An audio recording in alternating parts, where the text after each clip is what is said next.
Hello, young friends. Today we are going to be looking at this story called The Medal by Bibhuti Bhushan Bandyopadhyay, and this is part of your Telangana Intermediate English syllabus for the first year. My name is T.S. Sudhir. నా పేరు ఉమా సుధీర్. మనం ఇవాళ చేయబోయేది the medal అన్న ఒక chapter.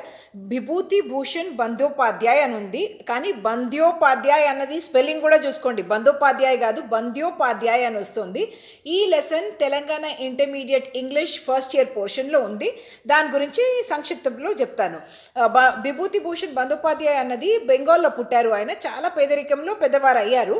దాని తర్వాత BA మంచి మార్కులు తెచ్చుకోవడం వలన దాని తర్వాత ఆయన టీచర్గా అయ్యారు. కానీ ఆయన మెయిన్ థింగ్ ఆయన గురించి ఏమంటామంటే చిన్న కథలు రాశారు, నావెల్స్ రాశారు, ట్రైవల్ డైరీస్ రాశారు. కానీ ఆయన బెస్ట్ నోన్ వర్క్ ఏంటి అంటే పాతేర్ పాంచాలి అని ఒక సత్యజిత్ రే ఒక ఫిల్మ్ ఉంది, అంటే అప్పు ట్రయాలజీ అంటాం, చాలా ఫేమస్గా ఉంటుంది 3. దానిలో ఫస్ట్ అనమాట దాన్ని విభూతి భూషణ్ బందోపాధ్యాయ్ అన్నది ఆ స్టోరీని రాశారు. ఆ స్టోరీ నుంచి ఇన్స్పైర్ అయ్యి ఆ మూవీ చేశారనమాట Satyajit Ray. So that is really his claim to fame. But even if you read this story, The Medal, it's a very fascinating story. It is what we call a slightly spooky story. There is a sense of suspense. Do you like thriller movies? Do you like horror movies? This is a bit like that because there is a suspense, there is a lot of thrill, and the story ends and you don't know what exactly happened during the story. That is really the most thrilling and the best part about the story. అంటే చాలా సరళమైన లాంగ్వేజ్లో రాస్తారు ఆయన, చాలా simple. ఇప్పుడు ఒక మనం గ్రామీణ జీవిత ఒక శైలి మీద రాస్తారనుకోండి, కానీ ఈ స్టోరీలో ఏముంటుందంటే కొంచెం సస్పెన్స్, కొంచెం స్పూకీగా మిస్టీరియస్గా ఉంటుందన్నమాట. ఏదో ఇది ఉందా అది ఉందా, దేని వల్ల జరిగింది ఇట్లా అనేది మనకు అర్థం కాదు. లాస్ట్లో కూడా ఓపెన్గా వదిలేస్తారు, మనం ఆలోచనలో అనుకోవాలన్నమాట అది ఏం జరిగింది అనేది మన ఆలోచన. So it's open to interpretation and the story is based in Bengal. First మనం ఇది చెప్పేది ఎవరు అంటే ఈ ఫస్ట్ నరేటర్ అంటాం కదా. నరేటర్ అంటే వ్యాఖ్యాత ఇక్కడ సురేన్ అన్నది ఒక ఆయన ఒక టీచర్గా ఉంటారు. ఆయన స్టూడెంట్ సుధీర్ అని ఒక స్టూడెంట్ ఉంటారు. ఆయన దగ్గర నుంచి ఒక మెడల్ తీసుకుంటారు, చాలా పాతకాల మెడలు. అది చాలా బాగుంది కదా అని తీసుకొని రేపు నెక్స్ట్ డే ఆయన ఊరికి వెళ్తున్నారు అనమాట. ఊరికి వెళ్తున్నప్పుడు సరే మన ఊరు పెద్దోళ్ళకి చూపిద్దామని ఆ మెడల్ తీసుకెళ్తారు. మెడల్ తీసుకెళ్తుంటే ఏదేదో ఆయనకు అవుతూ ఉంటాయన్నమాట. ఫస్ట్ ఆయనకి ఎక్కడో దూకేసేయాలనిపిస్తుంది, అక్కడ పడాలనిపిస్తుంది, చాలా భయం వేస్తుంది, అట్లా ఏదేదో ఆయనకు ఎక్స్పీరియన్సెస్ ఉంటాయి. తర్వాత ఆయన వచ్చి మళ్ళీ ఆ స్టూడెంట్ వాళ్ళ తాతయ్యకు ఇవ్వబోతున్నప్పుడు ఆ తాతయ్య అంటారనమాట, ఈ మెడల్ అందరికీ సరిపోదు, ఇట్లాగే ఒకటి జరిగింది, ఈ మెడల్ తీసుకెళ్ళిన ఆయనకి ఇట్లా జరిగిపోయింది అని ఒకటి చెప్తారు. అది సస్పెన్స్ అనమాట. అది రియల్గా జరిగిందా, ఆయన ఇమాజినేషన్ అని మనం ఫస్ట్ అనుకుంటాము, ఆయన చెప్పినప్పుడు రియల్ ఏమో అనుకుంటాము.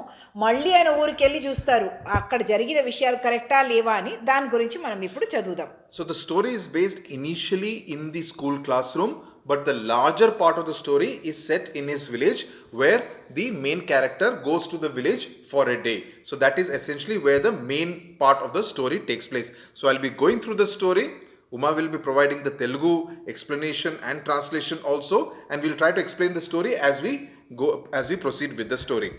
Almost 4 years have passed since the incident took place. So this incident that the author is talking about is 4 years old. ఇక్కడ నరేటర్ అన్నది సురేన్, టీచర్ అన్నాం కదా, ఆయన చెప్తున్నారు అనమాట ఇదంతా. ఆథర్ అంటే మనకి విభూతి భూషణ్ బంద్యోపాధ్యాయ్ అనుకోకూడదు, ఆయన రాసేది సురేన్ మూలంగా మనకి స్టోరీ చెప్తున్నారు. కాబట్టి ఇది 4 సంవత్సరాల ముందుగా జరిగింది.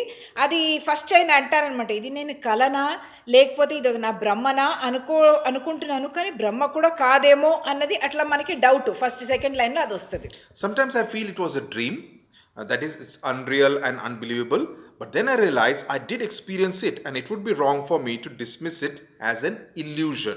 ఇల్యూషన్ అంటే భ్రమ కాదు, నేను అది ఎక్స్పీరియన్స్ చేశాను కాబట్టి ఇది కల కూడా కాదు అనుకుంటున్నారు. అంటే I have led a most ordinary life, the monotonous routine existence of a school teacher. So he's a school teacher and he talks about his life as something which is in a sense boring. Every day it is the same old routine. Monotonous అంటే మార్పు లేని ఒక routine అనేది ఏంటి, నిత్యకృతం వాళ్ళ daily routine ఉంటుంది కదా, daily ఏమేమి చేసుకుంటామో అట్లాగే జరుగుతుంది. చాలా సాధారణమైన ఆర్డినరీ లైఫ్ అంటే సాధారణమైన చాలా మార్పు లేని ఒక జీవితం అని ఆయన చెప్తున్నారు. స్కూల్ టీచర్గా పనిచేస్తున్నారని ఇంట్రొడక్షన్ ఇస్తున్నారు మనకు. That day while I was teaching class 4, I noticed Kamakya struggling to snatch something from Sudhir's hand. When I scolded him, Kamakya said that he merely wanted to look at the medal Sudhir had. I presumed it was an ordinary medal which Sudhir had won in his locality. I gave the boys a long lecture on friendship. I asked Sudhir to bring the medal to me. ఆ రోజు ఆయన class 4కి కక్షకు పాఠాలు చెప్తున్నప్పుడు ఈ కామక్య మళ్ళీ సుధీరు ఏదో పోట్లాడుకుంటున్నారు. కామక్య ఏదో ఆయన దగ్గర నుంచి స్నాచ్ అంటే సడన్గా తీసేసుకోవడం, ఇట్లా లాక్కోవడం అనమాట. అది చేస్తున్నప్పుడు ఏంటి ఎందుకు ఇట్లా లాక్కుంటున్నావు అంటే నేను ఒట్టిగా మెడల్ అంటే పథకం అనమాట, అది చూడ్డానికి అడిగాను సార్ అంటే ఒట్టిగా చూసి ఇచ్చేస్తానని చెప్పాను అంటున్నారు. ఈయన అనుకున్నారు ఏదో అక్కడ లోకల్గా ఆయనకు దొరికిన ఏమైనా రేస్లో ఏదైనా అట్లా పథకం దొరికిందేమో అది చూడాలనుకుంటున్నారు అని చెప్పేసి ఇట్లా చేయకూడదు మీరు ఫ్రెండ్స్గా ఉండాలి అని పెద్ద లెక్చర్ ఇచ్చాను అని అంటున్నారు. అంటే ఒక ఉపన్యాసమే ఇచ్చేసాను వాళ్లకు అని. లెక్చర్ అంటే ఉపన్యాసం ఇచ్చాను, మీరు ఇట్లా ఫ్రెండ్షిప్ ఎట్లా ఉంటుంది అదంతా చెప్పాను, తర్వాత నాకు వచ్చి చూపించు ఆ మెడల్ అని చెప్పాను అంటున్నారు. This sometimes comes as a question as to know, because it kind of can lead on to the entire story as to what was the fight taking place inside the classroom. It was a big, old, intricately engraved one. On one side there was the imprint of Queen Victoria in her youth. On the other side was inscribed Sergeant S.B. Parkins, 6th Dragon Guards, 1854. Queen Victoria was the one who was called the Empress of India when the Britishers were ruling over India. అంటే ఈ పథకం పెద్దగా ఉంది, intricately కావడం అంటే చాలా జటిలమైన చెక్కబడం అంటే ఆ మెటల్ మీద ఎన్గ్రేవింగ్ ఉందన్నమాట. దానిలో ఏముంది అని చెప్తున్నారు. ఒకవైపు క్వీన్ విక్టోరియా ఫోటోగ్రాఫ్ ఉంది, ఇంకోవైపు సర్జెంట్ ఎస్బి పార్కిన్స్. అంటే దీనికి చాలా 1854 6th డ్రాగన్ గార్డ్స్ 1854 అంటే దానికి చాలా ఒక ఇతిహాసం ఉంది, దానికి హిస్టరీ ఉంది అన్నది మనకు అర్థమవుతుంది. How had Sudhir got this medal? I asked him and he explained it belonged to his grandfather. An Englishman had given it to him. If he were alive today, he would be at least 106. అంటే నీకు ఎట్లా వచ్చింది ఇది అంటే ఆయన చెప్తున్నాడు కాదు మా తాతయ్యకి ఎవరు ఇచ్చారు. ఇంగ్లీష్ మ్యాన్ అంటే యూకేలో బ్రిటిషర్స్ ఉంటారు కదా వాళ్ళని ఇంగ్లీష్ మ్యాన్ అంటారు. ఆయన ఇచ్చారు ఆయనకి. ఆయన ఇప్పుడు అలైవ్గా ఉంటే అంటే జీవితంతో ఉంటే ఆయనకి 106 years అయ్యేది. 106 106 వయసు ఉండేవారు. అంటే తాతయ్య కాదు ఇంకో ఆయన ఎవరు ఇచ్చారు ఆయన. It was a Saturday and I had decided to go to my village for the weekend. I thought I would take the medal along to show it to Jetha Moshai, one of the village elders. I would return the medal on Monday. అంటే weekend అనమాట, అది Saturday కాబట్టి నేను ఊరికి వెళ్తాను. తర్వాత జతాముషాయ్ అంటే ఒక పెద్దోళ్ళు మా ఊర్లో ఉన్నవాళ్ళు, వాళ్ళకి చూపించేసి మళ్ళీ మండే ఇచ్చేస్తాను అనుకున్నారట. అప్పుడు ట్రైన్ ఈవినింగ్ 5:30 దాకా వెళ్ళింది. దాని తర్వాత ఈయన 2 మైళ్ళు నడవాలి, అక్కడ డార్క్గా ఉంది అన్నట్టు. అప్పుడు నో వన్ ఎవరు లేరట ఊర్లో, ఎవరు ఉండరు, వీళ్ళ విలేజ్ హోమ్ అంటే ఊర్లో ఇల్లు ఉంది కానీ ఎవరు ఉండరు. అక్కడ ఒక పెద్ద మనిషి ఒక ఆవిడ తనకు ఇంటి దగ్గర ఉన్న ఆవిడ వచ్చి తనకు వంట చేసి పెడుతుందట. అప్పుడు ఆవిడ వచ్చి చెప్పిందట నీ చైల్డ్హుడ్ ఫ్రెండ్ అంటే నువ్వు చిన్నప్పుడు చిన్ననాటి నీ దోస్తు బృందావన్ కూడా వచ్చాడు ఊరికి అంటే ఆయన కూడా ఫోర్ట్నైట్ అని చెప్తున్నారు. ఆయన వచ్చి ఒక ఫోర్ట్నైట్ అక్కడ ఉందాం, ఫోర్ట్నైట్ అంటే 15 days అనమాట, 2 వారాలు ఆయన వచ్చి అక్కడ ఉందామనుకో ఈయనకు చాలా సంతోషం అనిపించింది అనమాట, చిన్ననాటి ఫ్రెండ్ కదా అని. అక్కడికి వెళ్ళి ఆయనని ఇమీడియట్లీ సరే ఆయనని వెళ్ళి మనం కలుద్దాం అనుకున్నారట. అప్పుడు సరే నేను మెడల్ కూడా తీసుకెళ్తాను ఆయనకు చూపించవచ్చు కదా అని అనుకున్నారట. అప్పుడు బృందావన్ ఇంటికి వెళ్ళాలంటే ఒక నదిని వీళ్ళు క్రాస్ చేయాలి, అక్రాస్ ద రివర్ వెళ్ళాలి. అప్పుడు వెళ్తున్నప్పుడు ఏం చూశాడు, బ్రిడ్జ్ పైన, బ్రిడ్జ్ అంటే 2 వైపు ఇటు ల్యాండ్ ఉంటుంది, మధ్యలో నీళ్లు ఉంటే దాన్ని బ్రిడ్జ్ అంటారు, దానిపైన నుంచి వెళ్తారు. అది వెళ్తుంటే ఆయనకి ఏమనిపించింది, రివర్ వాజ్ ఇన్ ఫ్లడ్ అంటే ఆ రివర్లో వరద వచ్చేలాగా అనిపించింది అనమాట, వరద వస్తున్నది అట్లా. అది అక్కడ నుంచొని ఆయన కొంచెం సేపు ఇట్లా చూస్తూనే ఉన్నారు. అది ఆ రివర్ని చూస్తూ ఉంటే కొంచెం చీకటి పడిపోయింది. అప్పుడు the bats were flapping around అంటే ఇది ఒక మూడ్ బిల్డప్ అవుతుందన్నమాట. అక్కడ డార్క్గా అయిపోయింది, ఒంటరిగా ఉన్నారు, బ్రిడ్జ్ ఉంది, రివర్లో అట్లా ఫ్లడ్ వచ్చేస్తుంది, వరద వచ్చేస్తుంది అన్నప్పుడు బ్యాట్స్ అంటే గబ్బిలాలు. ఎప్పుడు మనకి మూవీస్లో కూడా కొంచెం గోస్ట్ అట్లా కొంచెం మిస్టీరీ అంటే అట్లా ఏదో ఒక మాన్యుమెంట్లో వెళ్ళారు అంటే బ్యాట్స్ చూపిస్తారు, యాక్చువల్లీ ఉంటాయి అట్లాంటి చాలా పాత బిల్డింగ్స్లో ఉంటాయన్నమాట, ఫోర్ట్స్లో అనేటివి. ఇక్కడ ఏమంటున్నారు, కొన్ని బ్యాట్స్ వర్ ఫ్లాపింగ్ అరౌండ్, అక్కడ బ్యాట్స్ ఫ్లాప్ చేస్తున్నారు. ఫ్లాపింగ్ అంటే వింగ్స్ లాగా ఉంటాయి కదా, దాన్ని ఇట్లా ఇట్లా కొట్టడం ఫ్లాప్ అంటారు. And the bats also make a very strange kind of squeaky kind of a sound the bats create, which if it is going to be dark and you are all alone, it can be a little frightening. And that's the kind of mood, as Uma said, the author is trying to build up with this kind of description. Last line ఏంటి దానిలో ఆ పారాగ్రాఫ్లో, the bats were flapping around, not a soul was in sight. అంటే ఎవ్వరు కనిపించలేదు, అక్కడంతా ఒంటరిగా ఆయన ఉన్నాడు. అప్పుడేమైంది, all of a sudden there was a strong compulsion with in me. అంటే నా లోపల ఒక ఒక స్ట్రాంగ్ ఒక ఫీలింగ్ వచ్చేసింది. నా లోపల ఒక కంపల్షన్ వచ్చింది, అంటే ఒక ఫీలింగ్ వచ్చిందనమాట. ఏంటి? A desire to jump into the river. అంటే ఒక కోరిక, నా మనసు లోపల ఒక కోరిక వచ్చింది, అక్కడ దూకేసేయాలి, ఆ రివర్ లోపల నేను దూకేసేయాలి అనుకున్నారట. As I stared at the swirling surging water. Swirling అంటే చాలా స్ట్రాంగ్, ఇట్లా ఇట్లా రౌండ్ రౌండ్ వెళ్తూ ఉంటాయి కదా నీళ్లు, అట్లా జరుగుతుంది. సర్జింగ్ అంటే దూసుకెళ్తుంది, చాలా స్పీడ్ తోటి కొంచెం పైకి వస్తుంది అనమాట సర్జింగ్ అన్నది. ఆ ఫ్లడ్ అప్పుడు ఇవన్నీ అవుతాయి కదా, సర్జింగ్ అవుతుంది, స్వర్లింగ్ అవుతుంది. అదే ముందు చెప్పారు, రివర్ ఫ్లడ్లో ఉంది, ఇప్పుడు స్వర్లింగ్ సర్జింగ్ అంటే ఇంకా డిస్క్రిప్షన్ అనమాట. అప్పుడు నా మనసులో ఇంకా కూడా స్ట్రాంగ్ అయిపోయింది. దానిలో ఇంకొక లైన్ వేశారు, I don't know how to swim. నాకు ఈత రాదు కానీ దూకాలని అనిపిస్తోంది. నాకు లోపల నుంచి ఒక వెరీ అనమాట వచ్చేసింది అనమాట, దూకాలని. నేను దూకితే అది నెక్స్ట్ లైన్ అది కూడా అంటున్నాడు, if I jumped in it would be the end of me. అంటే నాకు ఈత రాదు కాబట్టి నేను మునిగిపోతాను. My legs were heavy and it was not easy for me to move. Heavy అంటే చాలా భారీగా అనిపించాయి ఆయనకి కాలు, కానీ మూవ్ కావడం అంటే అక్కడ నుంచి కదలడం కూడా ఆయనకు చేతగాలేదు. దాని తర్వాత ఏమైంది, అట్లా బృందావన్ ఇంటికి వెళ్ళిపోతున్నారు. ఆయన బృందావన్ ఇంటికి వెళ్ళిపోతూ ఉంటే ఆయన లోపల ఆ అర్జు అంటే ఆ ఒక డిజైర్ ఉండింది కదా, ఒక స్ట్రాంగ్ ఒక ఫీలింగ్ ఉండింది కదా, అది తగ్గిపోయిందనమాట. ఎందుకు ఇట్లా అయింది అని అనుకుంటున్నారు ఈయన. ఒక దిగ్భ్రాంతి, ఒక చికాకు, ఒక కలవరము, అదంతా ఆయన మనసులో ఉందన్నమాట. అదే ఆ వర్డ్ పజిల్డ్ అన్నది వస్తుంది. ఇట్లాంటి చాలా స్ట్రేంజ్ డిజైర్ నాకు ఎందుకు వచ్చింది అని అనుకుంటున్నారు. స్ట్రేంజ్ అంటే చాలా ఒక విచిత్రమైన ఒక ఫీలింగు, ఒక కోరిక ఎందుకు నా మనసులో వచ్చింది అని అనుకుంటున్నారు. ఎందుకు, నేను కొన్ని సిగరెట్లు తాగాను కదా ట్రైన్ పైన, అంటే సిగరెట్లు టొబాకో ఉంటుంది కదా, దాంతో మైండ్ ఏమైనా ఎట్లాగో అయిందా, లేకపోతే టీ తాగాను కదా అందుకనా అని I thought and I increase my pace. Pace అనేది స్పీడ్ అనమాట, స్పీడ్ ఇంక్రీజ్ చేస్తున్నారు. పేస్ అన్న ఒక పదము మళ్ళీ వస్తుంది, అక్కడ ఇంకొక మీనింగ్ ఉంటుంది. ఇక్కడ పేస్ అన్నది స్పీడ్కి వస్తుంది, ఇంక్రీజ్ మై పేస్ అంటే speed. And also because he is now feeling a little tense and a little frightened, and by this kind of writing this kind of a sentence, the author is kind of again building up the drama, what is happening in that place where the teacher is completely alone. And సడన్గా mood కూడా మారుతుంది. Brindavan was very happy to see me after a long time. ఆయన నన్ను చూసి చాలా సంతోషపడ్డారు, చాలా హాట్గా ఉంది కాబట్టి మనం టెరెస్కి వెళ్దాము అండ్ కిందికి వచ్చి డిన్నర్ టైంలో వద్దాము అని అన్నారట. డిన్నర్ అంటే రాత్రి తినే భోజనాన్ని డిన్నర్ అంటారు. అది పైన ఫస్ట్ ఫ్లోర్కి వెళ్దామన్నారు కదా, పైకి వెళ్దామన్నారు కదా, అక్కడ ఒకటే రూమ్ ఉందన్నమాట, దానికి ఒక టెరెస్ ఉంది.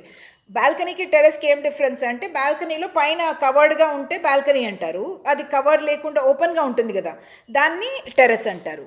ఆ రూమ్ లోపల వెళ్ళిపోయారనమాట. ఆయనకి ఒక స్ట్రేంజ్, ఒక విచిత్రమైన ఒక రెస్ట్లెస్నెస్, అంటే విశ్రాంతి లేకపోవడం అనమాట రెస్ట్లెస్నెస్ అన్నది. అట్లాంటి ఒక ఫీలింగ్ గ్రిప్డ్ మీ, అంటే నా లోపల అంత స్ట్రాంగ్ ఒక ఫీలింగ్ వచ్చింది అట్లాంటిది. అప్పుడు వెళ్ళి నాకు కొంచెం నీళ్లు పట్టుకురావా అని అన్నారట వాళ్ళ ఫ్రెండ్ తోటి. ఫ్రెండ్ కిందికి వెళ్ళిపోయాడు. అప్పుడు I began to pace the terrace. ఇక్కడ పేస్ అన్నది ఏంటంటే అడుగులు వేయడం, వాకింగ్, స్టెప్స్ వేయడం. I began to pace the terrace and in a fast manner. In a fast, brisk manner. It was quite dark. కొంచెం ఇంకా కూడా చీకటి పడిపోయింది. అప్పుడు నా feet turn towards the edge of the terrace. అంటే నాకు తెలియకుండానే మై ఫీట్ టర్న్ అంటే నా కంట్రోల్ లేకుండా అయినట్టు ఆయన డిస్క్రిప్షన్ ఇస్తున్నమాట. అంటే నా కాళ్ళు అట్లా టెరెస్ వైపు వెళ్ళిపోయాయి, edge of the terrace. Almost as if he is not in control of his own feet. That's why, look at the way the sentence is phrased. My feet turned towards the edge of the terrace. Otherwise, normally what you will say, I turned towards the edge of the terrace, kada. But here he's talking about the feet as though it's something separate from the body. My feet turned towards the edge of the terrace. అక్కడ ఏమైంది, I lean there over the parapet. Parapet అంటే ఒక చిన్న గోడ ఉంటుంది కదా, పిట్టగోడ, అట్లాంటిది అంటున్నారు. అక్కడ వెళ్ళి తిన్న మీద నుంచి అట్లా ఆయన కార్నర్కి వెళ్ళిపోయారు. Go on, jump, I found my self thinking. మైండ్లో ఏదో ఒక వాయిస్ అంటుంది, గో ఆన్, జంప్ అంటే దూకేసే అని అంటుంది మైండ్ నుంచి. ఎవరైనా టెరెస్ నుంచి దూకుతారా? కాళ్ళు పోతాయి, లేకపోతే తల కూడా విరగొచ్చు. అంటే అది మంచి విషయం కాదు, కానీ ఆయనకే కంట్రోల్ లేకుండా ఉంది. ఇట్ ఈస్ అన్కంట్రోలబుల్, అంటే నాకే కంట్రోల్ లేదు, అట్లా నా మైండ్లో ఒక ఇది. అప్పుడు సడన్గా బృందావన్ వాయిస్, ఫ్రెండ్ ఉన్నారు కదా బృందావన్, ఆయన చెప్తున్నారు come on let's go, mother is sending tea for us, అంటే చాయ్ పంపిస్తున్నారు కాబట్టి వెళ్దామంటే ఆ సైలెన్స్ బ్రేక్ అయిపోయింది అనమాట. అప్పుడు ఎందుకు నువ్వు ఇంత క్లోజ్గా నుంచున్నావు పారపెట్ వాల్ దగ్గర అని అడుగుతున్నాడు కొంచెం ఆశ్చర్యంతో. ఈయన ఏమేం అనలేదు. మళ్ళీ వీళ్ళు రూమ్ లోపలికి వెళ్ళిపోతారు, ఫ్రెండ్స్ లాగా చాటింగ్ చేసుకుంటూ ఉంటారు. కొంచెం సేపు తర్వాత ఆయన మళ్ళీ బృందావన్ కిందికి వెళ్ళి భోజనం తయారైందా అని అడగడానికి వెళ్తారనమాట. అప్పుడు చాలా హాట్గా ఉంది కదా లోపల అని ఈయన మళ్ళీ బయటికి వెళ్తారు. అప్పుడు బయటికి వెళ్ళినప్పుడు the urge was there again, growing more intense each minute. అంటే అది ఒక ఆయన లోపల ఉన్న ఒక డిజైర్ చాలా తీవ్రంగా మారిపోతుంది. అర్జ్ అన్నది ఒక ఆయనకి డిజైర్ అనమాట. Now is the time to jump, అంటే ఇప్పుడు దూకేసేయాలి. There isn't anyone to stop me, ఎవరు నన్ను ఆపలేరు. This is the moment I thought my brain went numb. అంటే ఆయన బ్రెయిన్ అసలు పనిచేయలేదు ఆ టైంలో. మొద్దుబారుట అంటారు కదా, అది నంబ్ అంటే మొద్దుబారుట. అది అసలు ఏం ఒక థింకింగ్ లేకుండా నంబుగా అయిపోయింది. ఏమిటి ఒకటే థాట్, ఎల్లు దూకు అని అంటారు. It is as if someone else from inside his mind is telling him jump, this is the time now to jump, and he is not in control of his own mind. Earlier in the 2 paragraphs before we saw that he was not in control of his own feet. Now it's almost as though someone else is controlling his mind and the thoughts. Then I was startled by scream. అంటే sudden, startled అన్న word ఏముంటుంది, ఒక భయంతో మనం ఇట్లా అన్నాం అనుకోండి, లేచాము, దాన్ని స్టార్టిల్డ్ అంటారు. సడన్గా స్క్రీమ్ అన్నది ఏంటి, ఒక కేక, అరుపు, ఒక కూత, అట్లాంటి సౌండ్ వచ్చేటప్పుడు ఆయనకే సౌండ్ తోటి ఆయన ఎవరు బృందావన్ అరుస్తున్నాడు. ఈయనకేం అర్థం కాలేదు ఏంటని, బృందావన్ ఎందుకు అరుస్తున్నాడు. ఈయన గ్రాబ్డ్ మై షోల్డర్స్, అంటే గ్రాబ్ అంటే గట్టిగా పట్టుకోవడం అనమాట, షోల్డర్ని పట్టుకోవడం. ఆయన ఇట్లా ఈయనని లాగేస్తున్నాడు, dragged me away. What are you doing, I thought you're about to jump. అంటే ఇది ఎవరు అంటున్నారు, బృందావన్ అంటున్నాడు. ఎందుకు నువ్వు దూకపోయావా, ఎందుకు అని ఇట్లా. If your legs had not got entangled అంటే చిక్కుకోకపోతే, అక్కడ రోప్స్ ఉన్నాయట, రోప్స్ అంటే కొంచెం తాడులు అట్లా ఉన్నాయి, కట్టి ఉన్నాయి, దానిలో నీ కాళ్ళు చిక్కుకోకపోతే నువ్వు దూకేసేవాడు ఎందుకు అని ఆయనకు అట్లా లాగేశాడు ఆయనని. అప్పుడు ఈయన I don't know, I am mumbled అంటే క్లియర్గా చెప్పకుండా అన్క్లియర్ స్పీచ్ని మంబుల్డ్ అంటారు. Brindavan took me inside and help me to lie down, నన్ను పడుకోబెట్టాడు అట్లా. అప్పుడు నాకు పాకెట్లో ఏదో కనిపించింది, హార్డ్గా ఏదో ఉంది కదా అని చూస్తే ఆ సుధీర్ ఇచ్చిన మెడల్ ఉంది. అది బృందావన్కి చూపించాను, అందరికీ చూపిస్తే అందరూ చాలా దాన్ని అడ్మైర్ చేశారట. అడ్మైర్ అంటే అంతే చాలా ఒక ఆశ్చర్యంతో, చాలా ఎంత బాగుంది కదా అన్నట్టు అందరూ చేశారు. తర్వాత డిన్నర్ కూడా అయిపోయింది, మళ్ళీ ఇంటికి వస్తున్నాడు. ఇంటికి వచ్చేటప్పుడు మళ్ళీ ఒంటరిగా అయిపోయారు. ఎవరో ఉన్నప్పుడు ఆయనకేం కావట్లేదు, కానీ ఎవరైనా ఆయన ఒంటరిగా ఉన్నప్పుడే ఇలాంటి విషయాలు జరుగుతున్నాయి అనేది మనం గమనించాలి ఇక్కడ. The moment I stepped out the fear was back. వాళ్ళ ఇంటి నుంచి బయట నేను అట్లా దిగాను, నాకు మళ్ళీ భయం వేసింది. అండ్ మళ్ళీ ఆ జర్నీ మళ్ళీ చెప్పట్లేదు మనకు, ఇంటికి వచ్చేసారు ఆయన మళ్ళీ. ఇంటి లోపల మళ్ళీ వచ్చేస్తుంటే ఇంకా ఆ ఫీలింగ్ ఇంకా ఇంటెన్స్ అయిపోయిందంట, ఇంకా తీవ్రం అయిపోయింది. I had spend several nights alone in this house but I never felt like this before. ఆ ఇంట్లో అంటే విలేజ్లో వీళ్ళకి ఒక ఇల్లు ఉంది కదా గ్రామంలో, ఆ ఇంట్లో చాలా రోజులు ఉన్నాను కానీ ఇలాంటి ఫీలింగ్ నాకు ఎప్పుడు కాలేదంటాను. I thought perhaps I wasn't well, అంటే నాకు ఒంట్లో బాగాలేదేమో అందుకని ఇట్లా అనిపిస్తుందేమో అని అనుకున్నాడు. అందుకని లైట్, డిన్నర్ అయిపోయింది కదా, లైట్ స్విచ్ ఆఫ్ చేసేసుకొని ఆయన బెడ్కి వెళ్ళిపోయారు. ఆ విండో అంటే కిటికీ మాత్రం తెరిచుంది. సడన్గా ఐ వోకప్ సడన్లీ, అంటే నిద్రపోయారు కొంచెం సేపు. అప్పుడు సడన్గా లేచారట. అప్పుడు చూస్తే విండో అవతల ఎవరో నించున్నట్టు ఈయనకు కనిపిస్తుంది. ఏ పేర్ ఆఫ్ ఫియరీ ఐజ్ అంటే మండుతున్న కళ్ళతోటి ఎవరో నన్ను చూస్తున్నారు అంటున్నారు. I just had to lift my head up and I would be able to see them. అంటే నేను తల ఇట్లా పైకి తీస్తే నేను అది చూడగలుగుతాను, ఎవరో నించున్నారు అక్కడ మండుతున్న కళ్ళతోటి నన్ను చూస్తున్నారు అనుకున్నారు. ఐ లే still, my eyes shut tight. అంటే రియల్గా ఆయన లేవలేదా అన్నది మనకు ఒక డౌట్ వస్తుంది. ఎందుకంటే ఫస్ట్ ఏమో చూశానంటాడు, తర్వాత ఏమో నేను అట్లాగే పడుకున్నాను, నా కళ్ళు గట్టిగా మూసుకున్నాను అంటారు. అంటే డ్రీమ్ కూడా ఉండొచ్చు, రియల్ కూడా ఉండొచ్చు, మనకు తెలియదు ఇది. Because in a dream you are dreaming obviously with your eyes shut, so it could be a dream, but he is talking about as though he saw someone with fiery eyes standing outside the window. Already భయంతో ఉన్నారు కాబట్టి అక్కడ ఎవరో ఉన్నారు అన్న feeling, అని imagination కావచ్చు, రియల్గా కూడా కావచ్చు, అది మనకు చెప్పారనమాట, మన ఇమాజినేషన్కి వదిలేస్తారు. And then strong smells filled the room. అంటే వాసన ఏదో వచ్చింది. ఏం వాసన? Really unpleasant smell. అంటే అన్ప్లెజెంట్ అంటే అసహ్యకరమైన ఒక స్మెల్ అనమాట. అట్లాంటి ఒక స్మెల్ వచ్చింది. What was it? ఏంటది? ఎ డెడ్ ర్యాట్ అని, చనిపోయిన ఒక ఎలుకన అని అనుకుంటున్నారు. మెడిసిన్ అంటే మందులా, లేకపోతే it smell like a combination of rating flesh. ఆ, ఆ, కుళ్ళిపోయిన ఒక మాంసం లాగా ఒక స్మెల్ వచ్చిందట. కుళ్ళిపోయిన మాంసం ఏమిటి స్మెల్ వస్తుంది, చాలా అన్ప్లెజెంట్గా ఉంటుంది. అట్లాంటి ఒక స్మెల్ వచ్చిందట. Iodine and ointment. అయోడీన్ అనేది మనకి ఇప్పుడు తగులితే Injury. ఇట్లా పెడతారనుకోండి, అయోడీన్ అనే మందు పెడతారు ఇట్లాంటి దానికి. అట్లాంటి స్మెల్ వస్తుంది. అంటే ఆయనకి కొంచెం భయమైన ఒక పరిస్థితిలో ఆయనకి స్మెల్స్ కూడా అనిపిస్తున్నాయి అనమాట. I felt a strong malevolent presence. Malevolent అంటే చాలా ఈవిల్ టైప్ ఆఫ్ ప్రెజెన్స్ అనమాట. ద్వేష్యం గల ఒకటి అనుకోవచ్చు మనము. అంటే చాలా ఒక అశుభమైన ఒక ప్రెజెన్స్ అనుకోండి. అట్లాంటి ఒక ప్రెజెన్స్ ఆయనకు అనిపిస్తుంది. అంటే జస్ట్ అవుట్ సైడ్ ద రూమ్కి అవతల అనిపించిందట. A presence that was violent and restless. చాలా హింసాత్మకమైన, వైలెంట్ అంటే హింసాత్మకం, అండ్ అట్లాంటి ఒక రెస్ట్లెస్ అంటే ఈయనకు అసలు రెస్ట్ లేకుండా, పీస్ఫుల్ లేకుండా అట్లా. And that compelled me to look at it. అంటే నా మీద ఒక ఫోర్స్, ఒక ఒత్తిడి వస్తుంది దాన్ని చూడాలి అని. And through out the night I had the feeling I wasn't alone. అంటే రాత్రంతా నాకు ఏదో నేను ఒంటరిగా లేను, ఎవరో నాతో పాటు ఉన్నారు అని అనిపించింది. అప్పుడు at last it was dawn, పొద్దున అయిపోయింది. అప్పుడు sun rays, first rays of the morning sun, వెలుతురు వస్తుంది, అట్లా first rays of the sun వస్తున్నాయి. అప్పుడు వాయిసెస్ కూడా వినిపిస్తున్నాయి. ఏంటి భయపడే వాయిసెస్ కాదు, డే టైం అయిపోయింది కాబట్టి జనాలు వెళ్తున్నారు, వాళ్ళ వాయిసెస్ వినిపించున్నాయి. అండ్ ఫియర్ వెళ్ళిపోయింది, ఆయన మనసులో ఉన్న భయం కూడా వెళ్ళిపోయింది. So here the fear is associated essentially with the darkness And with the night. with the night and with him being alone. So these are things. So this particular line which I've underlined, I had the feeling that I wasn't alone. It's one of the key sentences in this particular story. Just this sentence can come and you can be asked to explain When did it happen? who is talking about him not being alone. Why is he feeling like that? And you will be expected to explain the entire story. So you need to understand and put it in context. ఇప్పటిదాకా ఆయన ఒంటరిగా ఉన్నప్పుడు ఇట్లాంటి కొంచెం విచిత్రమైన ఒక developments అవుతున్నాయి. దీని తర్వాత ఏమవుతుంది అన్నది మనకి రియాలిటీయా ఆయన ఇమాజినేషన్. ఇప్పటిదాకా మనం ఏమనుకోవచ్చు, భయపడ్డారు కాబట్టి ఒంటరిగా ఉన్నప్పుడు రాత్రిలో ఆయనకు భయం వేస్తుంది అనుకోవచ్చు. దీని తర్వాత కొన్ని డెవలప్మెంట్స్ ఉంటాయి, అది మనం ఇప్పుడు చూద్దాం. Then later the day I went to see Jetha Moshai. Moshai అంటే అంకుల్ని అట్లా మోషాయ్ అంటారు బెంగాలీలో.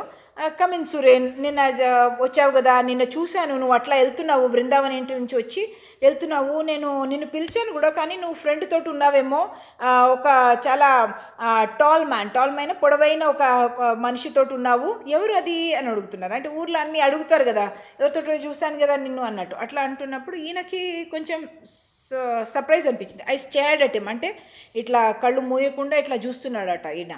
అంటే అ టాల్ పర్సన్, పొడవైన ఆయన నాతోట. Jeta Moshe was puzzled.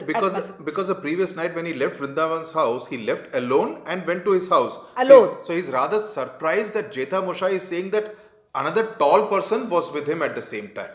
Yeah. So అందుకనే టాల్ పర్సన్ నాకేం లేదు కదా అనేసి, నువ్వు ఆల్ అలోన్ వెళ్ళావా అంటున్నారు. అప్పుడు జేతా మోషాయ్, మై ఐసైట్ అంటే నాకు కళ్ళే ఇట్లా పాడైపోయినేమో, అందుకనే నాకు అట్లా అనిపించిందేమో అని ఆయన ఒక డౌట్ తోటి అంటున్నారు. దాని ముందు ఈయన కొంచెం టీజ్, మనం పెద్దవాడని అంటాం కదా, అవునవును మీకు ఏజ్ అయిపోయింది లేండి అని. Age is catching up with you Moshai, అంటే మీరు పెద్దవాళ్ళు అయిపోయారు కాబట్టి మీకు కనిపించట్లేదేమో అని ఈయన ఒక ఐ టీజ్డ్ అంటే కొంచెం జోకుగా ఆయనకు అంటున్నారనమాట. అప్పుడు ఆయన నమ్మలేదు. జేతు మోషాయ్ ఏమంటారు, I could not have been mistake, నాకేం మిస్టేక్ కాలేదు. When you lighted the torch under the mango tree, అంటే నువ్వు అక్కడ ఒక అంటించావు టార్చ్ని ఆన్ చేసినప్పుడు నేను చూశాను నీ వెనక ఉన్నారు. I saw him walking behind you. I didn't see his face very well but I did notice that he was taller than you. అంటే నువ్వు అక్కడ ట్రీ కింద ఉన్నావు అంటే స్పెసిఫిక్గా ఆయన చెప్తున్నారు. ఇప్పుడు ఆయన పెద్ద ఆయన కాబట్టి ఏదో ఇమాజినేషన్ చేసుకున్నారని కాదు, ఆయన మ్యాంగో చెట్టు కింద నువ్వు నించున్నావు, అప్పుడు లైట్ చేసావు, అప్పుడు ఆయన ఫేస్ చూడలేదు, కానీ నీ వెనక ఆయన నించున్నాడు, చాలా టాల్, నీకన్నా కొంచెం టాల్ మనిషి అంటున్నారు. అప్పుడు దాని తర్వాత అది అక్కడే ఆపేస్తారు మనకి డైలాగ్, ఈయన ఏమన్నాడు అదంతా లేకుండా. Then next day he's going to the station again. Station వెళ్ళదు, మళ్ళీ evening 5 o'clock in the evening అనమాట, సురేన్. అప్పుడు మళ్ళీ చీకటి పడుతుంది. అప్పుడు ఆయన ఒక గార్డెన్ ద్వారా ఆయన వెళ్ళాలి. ఇట్లా వెళ్తున్నప్పుడు హాఫ్ వే త్రూ వెళ్తున్నప్పుడు ఏమైంది, just a point, because here he's saying 5 o'clock in the evening, and then notice the next sentence, the author makes it a point to tell you, the reader, it was getting dark. So it's almost like preparing you that something like what happened yesterday, because yesterday when he was crossing the bridge also it was evening time. Today also it's around 5 o'clock and it was getting dark. So he's preparing you that something similar is going to happen all over again. So halfway through he suddenly turns around చేసినప్పుడు I felt I was struck by lightning. అంటే నాకు ఏదో మెరుపు నా మీద తాకినట్టు అనిపించింది అంటున్నారు. ఏమైంది అప్పుడు? అది అక్కడ ఒక వెనకాల ఒక టాల్ ఫిగరు, ఆయన నారో అంటే సన్నమైన ఒక హెల్మెట్ అనేది తలకేసుకునేది కదా, అది వేసుకొని ఎవరు నించున్నట్టు అట్లా వైల్డ్ గ్రాస్ అంటే అడవిలో ఇది ఉంటుంది కదా, ఏమంటారు గడ్డి, అడవి గడ్డి మధ్యలో ఒక ఆయన నించున్నట్టు టాల్గా ఉన్నాడు. ఆయన నారో క్యాప్ వేసుకున్నాడు, సన్నగా ఒక హెల్మెట్ వేసుకున్నట్టు ఈయన కనిపించిందట. అప్పుడు my whole body vent numb అనేది మళ్ళీ వస్తుంది చూడండి. నంబు 2 సార్లు మనం చూసాము, మళ్ళీ ఇక్కడ నంబ్ అంటే నాకు ఫీలింగ్స్ లేకుండా భయం మనకు అనిపించేటప్పుడు కదలలేము, అది నంబ్నెస్ అనమాట. అప్పుడు మనకేం రియాక్షన్ లేకుండా numb. Earlier he had used that for the word for brain. My brain went numb. Now he's talking about the body itself, the whole body going numb. Luckily for me someone holding a lantern entered the garden. అంటే ఇప్పుడు ఏమైంది, lantern అంటే ఏంటి, లాంతర్ ఉంటుంది కదా, ఇట్లా కొంచెం వెలుతురు ఉంటుంది, అది పట్టుకుని ఎవరో వచ్చారట. ఆయన వచ్చి ఏమన్నారు, గార్డెన్ లోపలికి వచ్చి ఏమైంది బాబు నీకు అని అడిగారట. మీ ఫేస్ అంతా తెల్లబడిపోయింది కదా. తెల్లబడిపోయడం అంటే ఏంటి అర్థం అంటే బ్లడ్ అంతా వెళ్ళిపోయి మనం భయపడేటప్పుడు ఫేస్ తెల్లబడిపోతుంది, అది అడుగుతున్నారు. Your face went white, did something frighten you, భయపడిపోయావా అని అంటున్నారు. This place is like that, ఆయనే ఎక్స్ప్లెయిన్ చేస్తున్నారు. Many people have said that, అంటే చాలామంది చెప్పారు ఇక్కడ వచ్చి చాలామంది భయపడిపోతారు.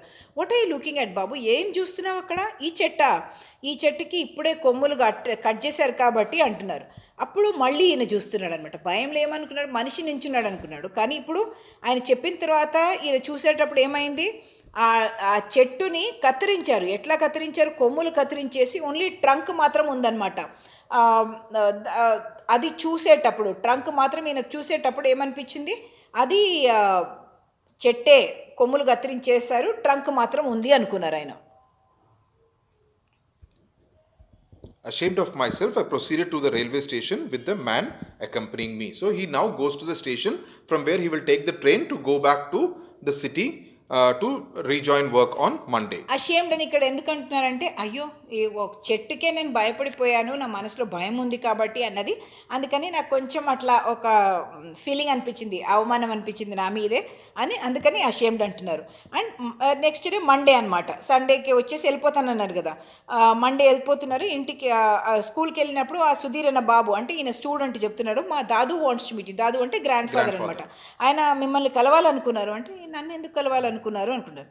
ఈవినింగ్ వెళ్ళి చూసేటప్పుడు ఆయన ఏమంటారు, thank goodness you are safe, అంటే నువ్వు సేఫ్గా ఉన్నావు అని చూసి నాకు చాలా సంతోషం, నాకు చాలా నీ గురించి చాలా వెరీ వరీడ్, అంటే నీ గురించి చాలా నేను ఆలోచించాను, చాలా వరీ అయ్యాను అంటున్నారు ఆయన. When Sudheer told me that you have taken the medal to your village, అంటే నువ్వు మెడల్ తీసుకెళ్ళావని చాలా వరీ అయ్యాను. ఎందుకు ఈయన తీసుకెళ్ళిపోతారనా కాదు, ఏమంటున్నారు, there is a curse on the medal. Curse అంటే ఏంటి, శాపం, ఒక శాపం ఉంది ఆ మెడల్ మీద. ఏమైంది, మా బ్రదర్ ఇన్ లా అంటే మా బావగారు ఒకసారి అది తీసుకెళ్లారు, వాళ్ళ ఫ్యామిలీకి చూపించడానికి కోసం తీసుకెళ్లారు. అప్పుడు ఏమైంది, he fell from the terrace, ఆయన టెర్రస్ నుంచి పడిపోయి ఏమైంది and died. They found the medal in his pocket. ఈయనకు ఏమైంది, దీని ముందు మనం ఏమనుకోవాలి, ఆయన ఏమంటున్నారు, బావగారు మెడల్ తీసుకెళ్లారు వాళ్ళ ఫ్యామిలీకి చూపించడానికి కోసం, తర్వాత ఏమైంది, ఆయన టెర్రస్ నుంచి పడిపోయారు, ఆయన పాకెట్లో మెడల్ చూశారు. నిన్న ఏమైంది, సాటర్డే రోజున ఆయన వాళ్ళ ఫ్రెండ్ దగ్గరికి వెళ్ళేటప్పుడు ఆయన కూడా టెర్రస్ నుంచి దూకేయాలనుకున్నారు, అప్పుడు తర్వాత చూస్తే మెడల్ పాకెట్లోనే ఉంది. In a dull mechanical voice I uttered from the terrace, the medal was in his pocket. Because something similar had happened with Suren also. ఆయన కూడా అట్లాగే జరిగింది కాబట్టి ఆయనకు ఒక మెకానికల్ అంటే చాలా యాంత్రికంగా ఆయన అడుగుతున్నాడు అనమాట. డల్ అంటే చాలా నిస్తేజంగా, చాలా డల్గా అడుగుతున్నారు అనమాట. And the same thing could have happened to Suren, but it did not happen because one, of course, his friend stopped him, and also the rope had got entangled with his feet. వాళ్ళ friend ఆపారు, ఈయనను కాపాడారు కాబట్టి ఆయన బ్రతికిపోయారు. The grand father ordered, I would never lie to you, అంటే నేను అబద్ధం చెప్పను. Whoever took that medal return it immediately, ఆ పథకం తీసుకున్న వాళ్ళంతా నాకు ఇమీడియట్గా ఇచ్చేస్తారు, వాపస్ ఇచ్చేస్తారు. ఎందుకు, they swore, they felt a strange fear. Swore అన్నది ఏంటి, వాళ్ళు అట్లా ప్రమాణం చేసి చెప్పడం అనమాట, మాకు చాలా ఒక భయం వేస్తుంది, ఇది విచిత్రమైన ఒక భయం వేస్తుంది అంటున్నారట. అందుకని ఎవరు మా ఫ్యామిలీ తప్ప ఎవరైనా no one outside our family can withstand the power of this medal. అంటే మా ఫ్యామిలీ తప్ప బయట వాళ్ళు ఎవరు కూడా ఈ పథకాన్ని ఒక శక్తి ఉంది దాన్ని వాళ్ళు తట్టుకోలేకపోతారు అని అంటున్నారు. I went back to my village with in a month. Month లోపలే, ఒక నెల లోపలే మళ్ళీ తిరిగి వెళ్ళాను మా ఊరికి. అప్పుడు ఆ చెట్టు చూసి భయపడ్డారు కదా, ఆ చెట్టుని చూడడానికి నేను ట్రై చేశాను మళ్ళీ, which had almost frightened me to death. అంటే ఆయన నంబైపోయానని చెప్పారు కదా, ఆ చెట్టు ఎక్కడ ఉంది అని చూద్దామని వెళ్తే అది అస్సలు కనపడలేదట. I tried to find the road where the tree stood. There was no trace of either. అంటే రెండు కూడా. So that means both were pieces of his imagination, that he had imagined both the tree as well as the road on which the tree stood. అది ఒక interpretation ఉండొచ్చు, imagination అని. ఇంకోటి 1 month తర్వాత కత్తిరించిన బ్రాంచెస్ కొమ్మలు కొంచెం వచ్చి ఉంటాయి కదా, కాబట్టి లాస్ట్ టైం లాగా కాకుండా ఇప్పుడు కొంచెం గ్రో అయి ఉండొచ్చు. అందుకని ఆయన అది ఆ ట్రీ రికగ్నైజ్ చేయకుండా కూడా ఉండి ఉండొచ్చు. So it is open to interpretation అనమాట. ఇట్లా కూడా ఉండొచ్చు, అట్లా కూడా ఉండొచ్చు. He has left it open. He has not given, the author has not told you what had happened. It's not a finishing the end kind of a story. He's letting you, so after you finish the story, you keep thinking, what would have happened? Why did he feel like that? How can a medal kind of lead to this kind of problems, reaction from the person? So you keep thinking. So it's a story that makes you think even after the story has ended. ఒక mystery అనమాట. దానిలో అట్లాంటి ఒక mystery ఉంది కాబట్టి మనం ఆలోచిస్తాం, రియల్గానే ఇట్లా ఉంటుందా, ఉండొచ్చా అన్నది మన మైండ్లోనే అది ఉండిపోతుంది. So the kind of questions that come is about, what did Suren find in Sudhir's hands? Describe it in detail. So you need to talk about the medal. You need to remember the engraving on it, what was written on it, Sergeant Parkins, etc., the year 1854, everything you need to remember in detail. Then also about, what was the experience of him going to the village, like that kind of thing. About the night that he spent alone, because in each of the experiences there is a lot of detail. So which is why you should not read just the summary of the story. You should go through it line by line as we have explained here. Underline the key words so that you know what exactly each line means. Even small words like my brain went numb, my whole body went numb. Those are important phrases which you should use in your answer so that your answer looks better. Yeah, how did he spend the night at home? రాత్రి ఎట్లా గడిచారు ఆయన, వాళ్ళ ఇంటికి వెళ్ళినప్పుడు ఏం experience అయింది, ఆయన వెళ్ళే దారిలో ఆయనకి ఏం ఎక్స్పీరియన్స్ అయింది. అట్లాగే what did Suren find out about at Sudheer's home about the medal. First ఏమో మెడల్ గురించి తెలిసింది, first time introduction.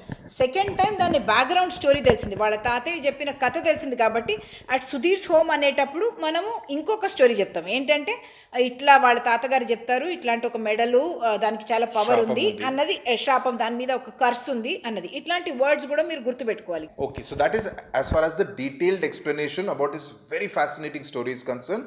In a separate video, we will be looking at the questions of the medal along with the questions and answers of the other 4 stories which are part of your syllabus. That will be in a separate video, so do look out for that. That will be something which will be very important for you from the examination point of view. ఇంకొక వీడియోలో మనం ఈ lesson, వేరే లెసన్స్లో కూడా ఎలాంటి questions రావచ్చు, దాన్ని మనం ఎట్లా జవాబు ఇవ్వాలి, ఏమేమి ఎలిమెంట్స్ దానిలో రావాలి అనేది చెప్తాము.